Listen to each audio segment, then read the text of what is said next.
Après une carrière aussi longue que riche, la Yamaha FJR 1300 va tirer sa révérence et prépare sa sortie avec une bien nommée version Ultimate Edition. Philippe lui a collé 2000 bornes dans les bielles, direction les Alpes, pour voir si elle était totalement dépassée, ou pas tant que cela, et si elle allait nous manquer. Salut les copains, alors la question que je me pose c'est, mais est-ce qu'elle va leur manquer à John Éponche cette FJR 1300? Alors je dis John Éponche, c'est pas injurieux envers nos amis gendarmes, c'est pour tous les John Éponge de la Terre. Alors pour ceux qui ont 12 ans, hein, c'est Chips, hein. California Highway Patrol. Pourquoi? Parce qu'en fait la FJR, malgré elle, sur la fin de sa carrière, qui fut fort longue, elle avait un peu l'image de moto de force de l'ordre, hein. Je pense qu'ils en ont quand même vendu des gros volumes au marché public. Et quand je dis tous les John Éponge de la Terre, c'est pas que nos Français, hein. Des FJR de police, il y en a en Allemagne, il y en a en Grande-Bretagne, il y en a au Danemark, il y en a en Australie, il y en a au Vietnam, il y en a dans plein de pays du monde. Et on peut légitimement se demander si elle leur manquera. Moi en tout cas, elle me manquera un peu cette moto, parce que évidemment qu'elle a pris un gros coup de vieux, mais il faut quand même se rappeler, malgré son look un peu austère et le bleu qui lui va pas forcément très bien, cette version Ultimate Edition noir et or est quand même vachement plus jolie à regarder. La FJR elle a marqué un gros pas dans l'histoire de la moto. Alors je vais pas vous faire l'injure de remonter à la FJ 1100 1984, elle avait une tête un peu de squale avec un avant comme ça affûté. La FJ elle a apporté du look, un gros 4 en ligne et l'idée qu'on pouvait rouler confort, sport et longtemps.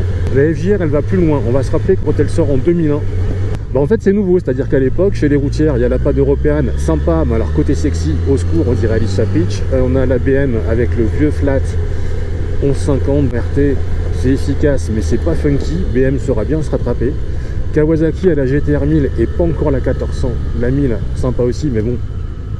Et Yamaha, eux, qu'est-ce qu'ils font? Ils sortent un gros 4 cylindres en version libre, 143 chevaux, un cardan, un châssis assez compact. Moi, je suis assez frappé sur cette Ultimate Edition. Vous verrez une petite surprise à la fin, comment Laurent Cochet a fait pour se cochettiser, nouveau verbe qu'il a contribué à inventer, parce qu'en fait, au quotidien dans Paris, c'est toujours un peu stressant d'avoir une GT, on se dit qu'on va raccrocher partout, qu'on va faire des rayures à la moto, machin, et en fait c'est pas, c'est un peu comme un chat dans une trou de souris, hein. Quand l'avant passe, on n'a vraiment aucun souci, les rétros sont bien positionnés, les guidons aussi, et franchement l'interfile dans Paris en FJR, c'est plutôt du bonheur.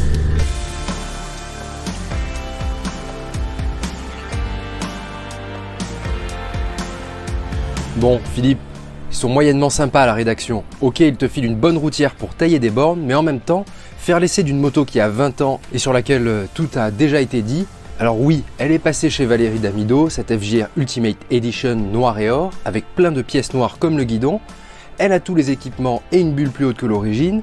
Mais en vrai, est-ce qu'elle est comme toi? Je veux dire, est-ce qu'elle a pris un coup de vieux ou pas? Par contre, bon, le poids, les suspensions, même si elles sont réglables, on voit bien que quand on attaque un peu, la moto est saine, mais elle est quand même lourde. On est un peu vite aux limites de garde au sol, ça rebondit un peu ici et là. C'est pas une lame. On fait un peu mieux aujourd'hui en assistance, en mode de conduite. Là, il y a deux cartos avec une différence assez marquée entre touring et sport. Donc elle a pris un petit coup de vieux, elle reste quand même agréable à l'usage. On se dit tiens, c'est parfait pour le cruising longue distance. Moi j'ai fait 800 bornes d'un coup sans grande fatigue. On pourrait se dire un gros 4 cylindres, on se cale à 5000 tours en 6ème, roule ma poule. Et là je dis attention, mollo, polo, parce que ce moteur l'air de rien a une putain d'allonge. 5000 tours en 6ème, c'est 180 compteurs, hein. Et donc faut faire attention à ça. Sur autoroute à 140 compteurs, on est à 4000 tours. Donc il y a quand même une grosse allonge sans forcer. Du coup la conso est assez réduite, hein. Moi je suis resté en dessous de 6 litres pour venir sans trop me traîner à Barcelonnette. Et puis voilà ce qu'on peut dire, elle manquera cette moto parce qu'on la voit dans le paysage, parce qu'elle a assez réussi à réconcilier les routards qui lui reconnaissaient son confort global, châssis assez sain, sa bonne fiabilité dans l'ensemble. Elle me manquera parce que je la trouve plutôt jolie en noir et or. Ça fait 30 ans que je fais de la moto, peut-être un peu plus, et sur ces 30 ans, il y avait 20 ans de FJR.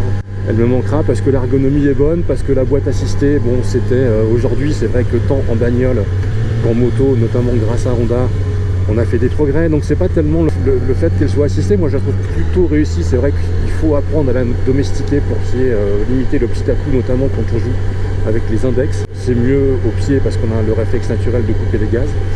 Par contre, moi je lui reconnais une qualité qui efface le défaut que je viens de mentionner, c'est qu'on peut quand même rentrer sur les freins en virage, descendre 2 rapports d'un coup de palette, et ça fonctionne assez bien, de manière assez réactive. Et ça, je trouve ça vraiment cool. Effectivement, c'est vieux, c'est un poil pâteau, mais ça a été tellement bien conçu au départ que en fait, ça fait encore vraiment bien le boulot. Et puis peut-être que pour le mot de la fin, pour rendre hommage à la FJR, on va faire intervenir une guest star. En attendant, merci d'avoir regardé cette vidéo. À bientôt pour d'autres émissions sur Motor Live. Merci encore à Yamaha d'avoir fait durer cette moto pendant 20 ans avec cette version finale, qui a quand même encore de belles qualités. On attend quand même la suite. Allez, bisous sur le casque et à bientôt. Laurent, comme tu le vois, je suis descendu à l'Alpe Aventure Moto Festival avec ta moto préférée, la FJR 1300. J'ai 2 questions à te poser. Si on pouvait réécrire l'histoire, est-ce que tu la jetterais à nouveau dans le port de Saint-Martin?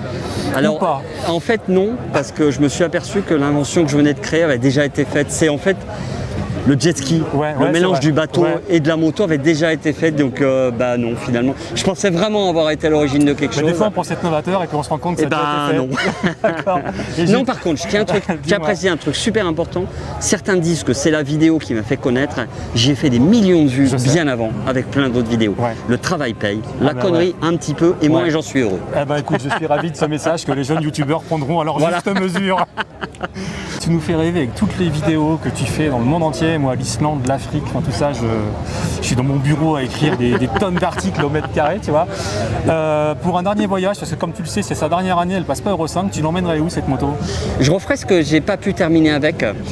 Mon idée, c'était de faire le tour de France de toutes les îles, Noirmoutier, Ré, tout ce qui pouvait être fait.